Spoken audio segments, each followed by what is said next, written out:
दोस्तों, आज सुबह बहुत अच्छी खबर आई है पूरी दुनिया के लिए। जो 40 दिनों से खाड़ी में युद्ध चल रहा था, ईरान और अमेरिका और इजराइल का, उसमें एक सीज फायर की खबर आई है। जब ट्रंप ने डेडलाइन दे रखी थी कि मैं अगर आज रात तक अगर वो ईरान नहीं माना तो मैं इस दुनिया से इस सभ्यता को ही खत्म कर दूंगा।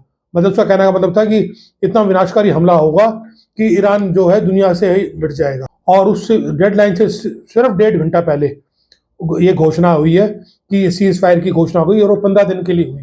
और ईरान भी इसके लिए तैयार हो गया और अमेरिका भी तैयार हो गया पूरी दुनिया के लिए, क्योंकि ये जो लड़ाई है पूरी दुनिया के मिलिट्री तो था ही था, पर ये इकोनॉमिकल वॉर बन गई थी। पूरी दुनिया का जो है मामला इकोनॉमिक खतरे में आ गई थी।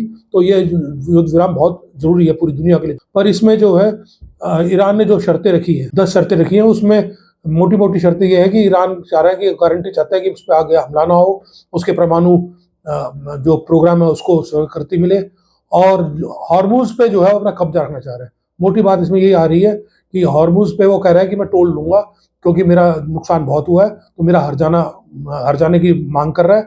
और वो ओमान और वो मिलके वो कह रहे हैं हर शिप से जो है अपना हम टोल वसूल करेंगे। तो देखो, अमेरिका ने भी 10-12 शर्तें 15 शर्तें बता रखी हैं।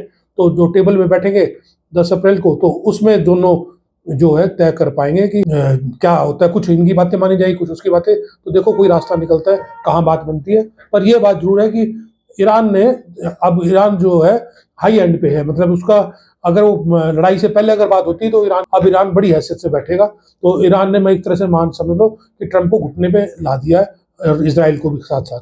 तो अब ये देखते हैं मसला कहाँ कैसे सुलझेगा अब आने वाला टाइम। पर यह है कि दुनिया को इससे क्या मिला, इन दो तीनों की लड़ाई से।